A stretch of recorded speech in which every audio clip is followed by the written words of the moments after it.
Sande Charles with FanRag Sports, joined by Ben Badler, writer for Baseball America. Okay, Ben, in simple terms, how would you explain the biggest difference in international signings with this new CBA? Well, it has a major impact on, I think, both teams and players. Under the old system, teams could basically completely blow past their international bonus pools, and they were doing that. And you were seeing teams, both big and small market clubs, just spending way beyond their bonus pool. 18 clubs total.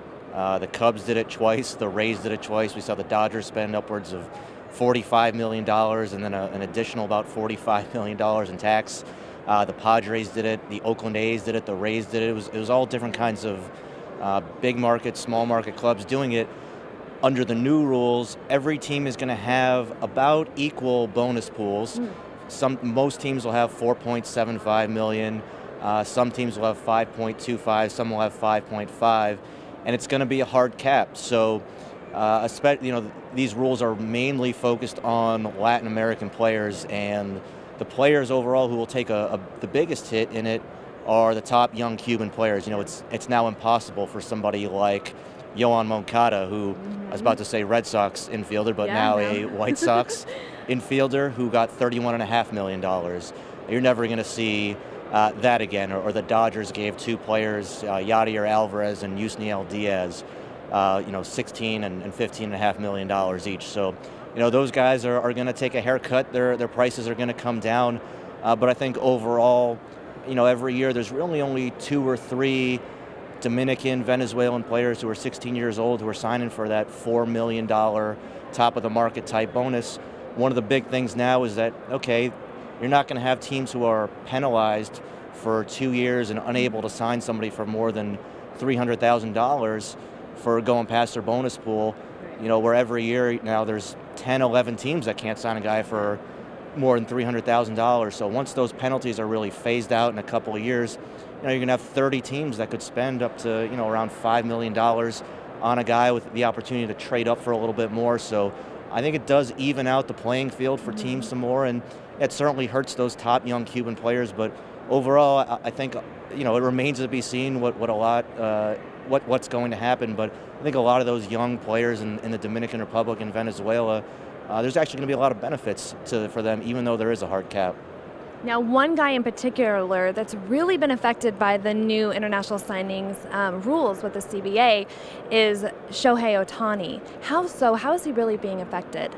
So under the previous CBA, the rules were that you were exempt from the international bonus pools if you were 23 years old and had at least 5 seasons of experience in a foreign professional league. So a lot of it is just considered, or people viewed it as the Cuban rules, right? Because it was only affecting Cuban players. You're not signing a Dominican or a Venezuelan professional, foreign professional player. And really, and the Japanese players who were coming over, they were, mostly 25 and older anyway.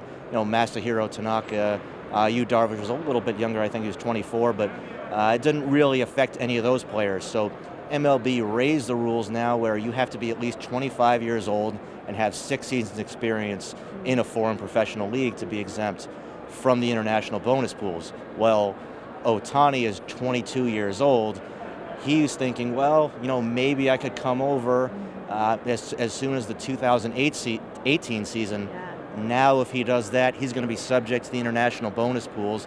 The most he's going to get, a team would definitely trade up to try to get more money to sign him would be, $10 million. That's maybe being maybe 5% of what he might sign for on the open market, because we're talking about a number 1 starter who also happens to be one of the best hitters in Japan. You just talk to scouts about him, and it's like, they're like, I've never seen a mutant like this before. Like, there's the reaction on their faces, like, oh my goodness, it's really incredible. So, there's really not an easy solution. I mean, MLB can't just make an exception for one player.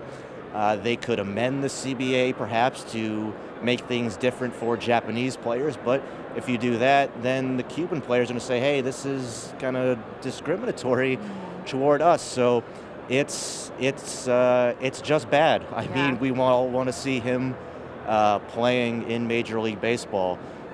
He's an incredible talent. So, look, the rule right now, and they're telling teams, is there are no exceptions to these rules. But what they're telling teams, 4 days after they've made these rules might not necessarily be the same thing as what the rules are going to be a year from now. Now, talk about here, we did touch on Yoan Moncada, the big blockbuster Chris Sale trade. What is your takeaway from the haul that the White Sox did get? I thought it was a tremendous trade. For both sides, I understand that Chris Sale is an ace. He's under team control for multiple years at a very reasonable price. So I certainly understand where the Red Sox are coming from. It's not like they, look, you can put Moncada at second base, third base, outfield, pretty much anywhere in the field other than, shortstop or catcher. You wouldn't put him on the mound, but his arm is so good. He could end up being a reliever, I think, if he really wanted to do it. But, he's a tremendous talent. Talking about, mutants like Otani, Moncada falls into that class. The tools he has are just truly, truly special. It's, well above average arm strength. He's playing third base now, but you don't see many third basemen who have the potential to steal, 30, 40 bases in a season, plus raw power.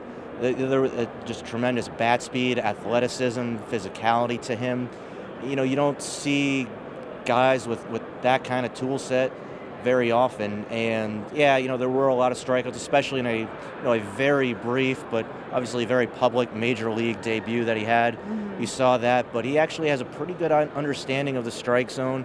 He seems to recognize the difference between balls and strikes. He's not just up there swinging at everything. So I think the Red Sox really rushed him up before he was ready, and I understand why they wanted to do that. They were in the midst of a pennant race. A guy with that kind of speed can really have an impact in September. But I think once he has some time to slow things down, make those adjustments with the athleticism that he has, this could be a potential franchise player for them, wherever they put him on the field. And that's one guy they got.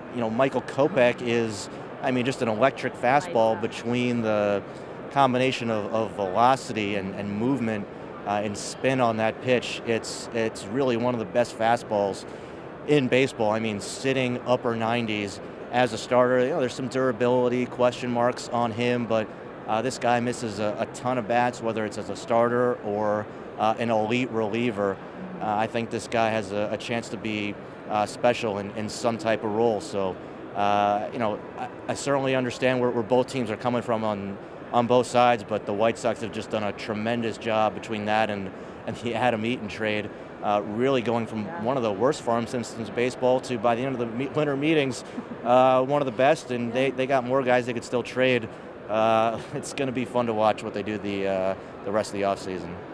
Talk about a little bit more about Michael Kopech. He has had some adversity off the field. Do you think that's going to affect him at all now being with the White Sox? I don't see it playing a major role. I think with a lot of guys, a lot of stuff with them is, immaturity, right? Yeah. Like especially prospects. We're talking about guys who are, sometimes as young as 16 years old, 18, 19, 20 years old. And a lot of things come down to just general maturity levels sometimes. And it's almost like, this guy is immature. It's almost like, they're 19, 20. I have maturity issues sometimes too. So, and I certainly did when I was that age. So people, grow up, and, great example of that is Gary Sanchez with the Yankees, right? When he was with the Yankees in the minor leagues, they had to discipline him several times over, things that I would classify as maturity issues. And, over time, you grow up, you develop as a player, you develop as a person, and now, look at him. He's the talk of the Yankees. So I don't foresee that being a problem. You never know for certain, but I think at the end of the day, the talent wins out, and he's got a ton of talent. Now let's take it completely opposite, I guess, personalities, you might say. But Sandy Alderson did say that Tim Tebow will be at minor league spring training. Where do you see him next year? It's a good question. There's not really any precedent for what he's doing, other than, I guess, sort of Michael Jordan back in the day. So I would, they own some of their affiliates. They might send him to, one of those where they actually make more money that way. maybe send him to the Florida State League, something like that. So, I don't know. He's kind of the guy where, I think he's 29 years old right now. So, whatever he is, you got to push him and see what you got. Look, at the end of the day, I don't think they have any high expectations for him, being even on the major league club at any point. If he can get there, it would be, on his own merits, it would be a tremendous story. But it's something where, at this point, it's got to be sink or swim really fast. So it's hard to say where exactly, but he's got to hit right away, I think, and that's going to be very, very difficult with all the time off. But look, I'm curious, just from a intellectual curiosity standpoint, just to see how it all shakes out and see how he is able to perform. It'll be interesting to see where he ends up. AFL, he ended up going up a little bit and increasing his hits and his bat speed, so it'll be very interesting. Thank you so much, Ben. For Ben Badler, I'm Sande Charles with FanRag Sports.